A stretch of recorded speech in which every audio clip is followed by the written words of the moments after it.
From the moment you're old enough to understand language, you are bombarded with messages about happiness.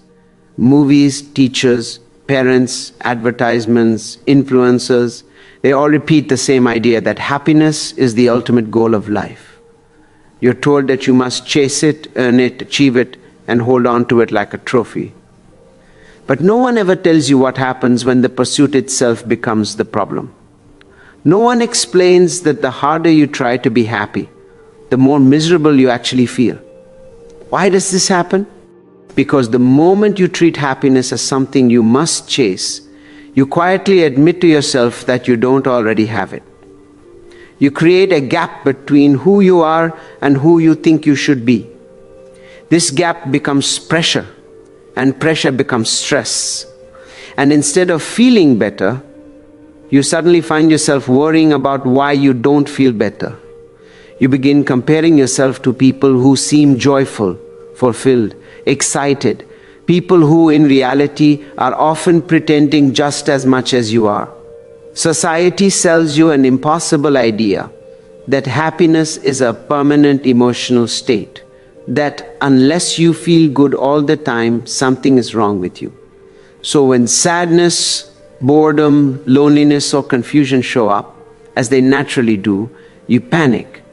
You immediately feel like you're failing at life. You think, everyone else seems happy.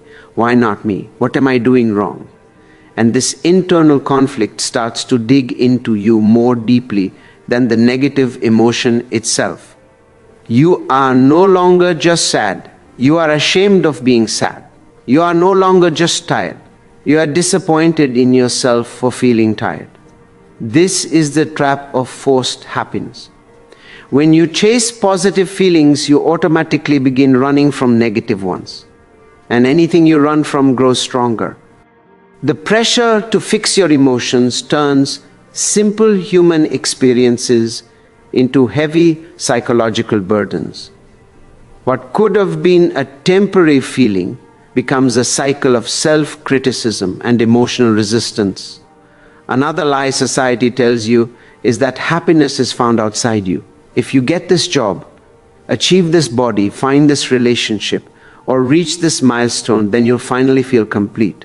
So you chase pleasure and success like medicine. But the relief never lasts. The high fades, the excitement disappears, and now you need the next achievement, the next validation, the next distraction. Happiness becomes a moving target you can never catch. And the more you chase it, the more life becomes a performance. You smile even when you don't want to. You pretend everything is fine because you believe that admitting your struggles would make you weak, broken, or ungrateful. But deep inside, you feel exhausted. You feel disconnected from your real self because you are trying so hard to act like someone you are not. True misery doesn't come from sadness.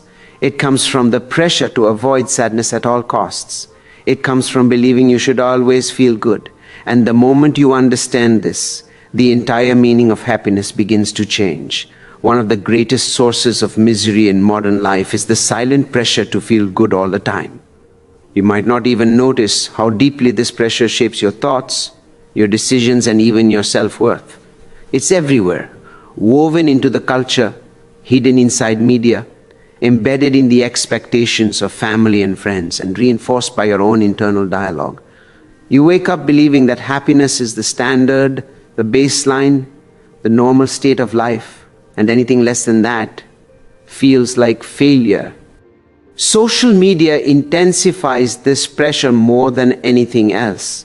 Every scroll shows you people laughing, traveling, celebrating, glowing, achieving, and smiling. Even though you know these moments are curated, filtered, staged, or exaggerated, your mind still compares your daily life to their highlights. You start believing that everyone else is effortlessly joyful while you struggle with thoughts, insecurities, or unresolved emotions. Instead of recognizing that everyone experiences highs and lows, you begin to assume that only you are falling behind in the happiness game. The pressure becomes even heavier because society doesn't just encourage happiness, it demands constant positivity. You're expected to be on all the time. You must be productive, cheerful, confident, and grateful, even when you don't feel that way. So you begin to silence your real emotions. You push them down, mask them, or deny them because they don't fit the script you believe you're supposed to live. When you experience sadness or anxiety, you automatically judge yourself. You tell yourself things like, I shouldn't feel this way. What's wrong with me? I have so much. Why am I unhappy? Everyone else seems fine except me. These thoughts don't just add pressure, they magnify the original emotion. A small sadness grows into a storm because you've layered fear, shame, and self-criticism on top of it. The emotion itself isn't the problem. The problem is that you see it as something unacceptable, something dangerous, something that must be eliminated immediately.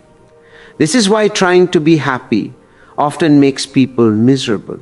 Instead of letting their emotions flow naturally, they cling tightly to positive ones and panic when negative ones arise. They don't realize that emotions are meant to move, not stay. Happiness is not a permanent home, it's a visitor. Sadness is a visitor too. Every emotion has a rhythm, a cycle, a natural rise and fall. But when you try to force yourself into constant positivity, you interrupt that cycle. You trap yourself in emotional resistance, and resistance always creates suffering. You also live in a culture obsessed with productivity and self-optimization. You're expected to improve yourself constantly, your mood, your mindset, your lifestyle. Even rest becomes a task to hack. Even mindfulness becomes a competition. Happiness becomes a goal to achieve instead of an experience to enjoy. And because goals come with pressure, timelines, and comparisons, happiness turns into another measure of your worth.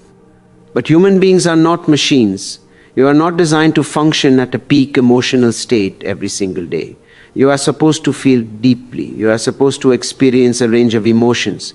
This is part of being alive. When you stop demanding constant happiness from yourself, something interesting happens. You finally begin to feel peace. The strange thing about happiness is that it behaves like a shadow. When you chase it, it seems to run just a little faster than you can. When you desperately try to grab it, it slips away. But when you stop running, when you stop forcing it, it slowly returns and rests at your side. This is why the pursuit of happiness so often backfires. The act of chasing creates the very conditions that push happiness further out of reach. At its core, happiness is not something you pursue, it's something you allow.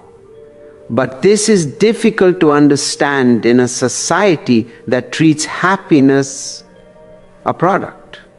Everything around you is designed to make you believe that happiness is something external, a lifestyle, a relationship, an achievement, a status. So you keep running, you work harder, you compare more, you chase images of success, and each time you achieve something, you expect happiness to appear like a reward. Sometimes it does, but only for a moment. Then it fades, and you're back at the starting line, searching again. This endless loop has a psychological cost. When you chase happiness, you unintentionally signal to yourself that your life is not good enough right now. You reinforce the idea that the present moment is lacking, incomplete, or wrong. And when your mind believes the present is not good enough, it becomes difficult to experience joy, even when good things happen. You are too focused on what's missing to appreciate what's already here. Another reason the pursuit backfires is because forced happiness creates tension. When you tell yourself, I must be happy right now, you create a pressure that blocks natural joy from flowing. Emotions cannot be controlled like switches. They are not mechanical, they are organic. And anything organic becomes distorted when forced. Imagine trying to fall asleep by commanding yourself to sleep. The harder you try, the more awake you feel. Happiness works the same way. The more desperately you demand it, the more stressed you become about not having it, and the further away it moves.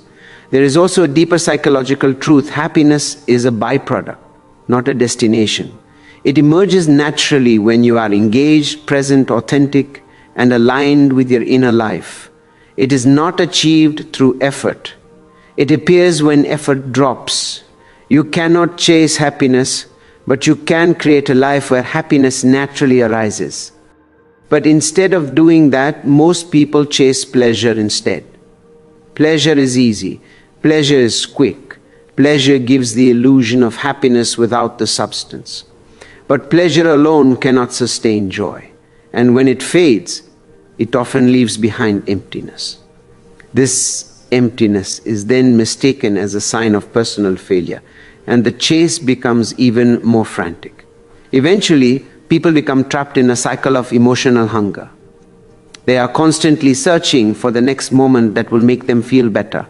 They are waiting for life to suddenly transform so they can finally be at peace. But peace is not something that arrives from the outside, it grows from within. This is the backfire. Chasing happiness prevents you from experiencing the very thing you are chasing. Happiness appears when you stop trying to force life to feel a certain way. It shows up when you simply allow yourself to be human. Real happiness does not come from reaching a perfect emotional state. It does not come from eliminating sadness, avoiding discomfort, or controlling every part of your inner world. Real happiness comes from something far quieter, far simpler, and far more surprising, accepting the full range of your human experience. This is the paradox that society rarely teaches you. The moment you stop trying to feel happy all the time, genuine happiness finally begins to grow. When you allow yourself to feel whatever arises, joy, sadness, fear, boredom, excitement, doubt, your emotional life becomes more fluid. You stop fighting yourself. And when you stop fighting, you stop suffering unnecessarily. This is the birthplace of emotional freedom. Happiness, in its deepest form, is not a permanent feeling of joy. It is the absence of inner conflict. It is the peace that comes from being aligned with your true self, no matter what emotion is present. Most people misunderstand happiness because they confuse it with pleasure. Pleasure is a spike, quick, bright, intense, and temporary. Happiness is spacious, subtle, steady, and built over time. Pleasure distracts you. Happiness supports you. Pleasure pulls you outward. Happiness grows inward. And the only way real happiness can grow is when you trust your emotional life enough to stop controlling it. The paradox becomes even clearer when you look at how real joy arises.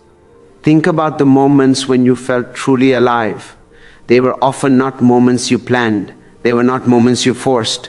They happened in spontaneous, unguarded spaces, laughing with someone you care about, appreciating a quiet morning, feeling understood, accomplishing something meaningful, or simply noticing a small beauty you might normally overlook. These moments happen when you are present, not when you are chasing something. The pursuit of constant happiness blocks this presence. It makes you anxious about the future and ashamed of the past. It pulls you into comparison, competition, and self-judgment. But when you release the demand to be constantly happy, you return to the present moment, the only place where real joy can actually exist. There is another layer to the paradox. Real happiness includes sadness. It includes struggle. It includes confusion and vulnerability. These experiences deepen your emotional landscape, making joy richer when it arrives. If you are happy all the time, happiness would become flat and meaningless. Contrast gives life shape. Just as night gives meaning to day, sadness gives depth to joy. This is not a flaw in your design, it is the wisdom of being human. When you stop resisting your emotions, you begin to understand them. When you understand them, they begin to change naturally. Negative feelings no longer feel like threats. They feel like messages. They guide you toward what needs attention, healing, rest, or change. And once you start listening to these messages, your emotional life becomes more harmonious, not because you forced yourself to be happy, but because you allowed yourself to be real. This is the paradox of true happiness. You find it not by chasing it, but by allowing life to unfold without demanding that it feel a certain way. You find it when you choose authenticity over performance. You find it when you realize that being human is not a problem to solve, but an experience to embrace.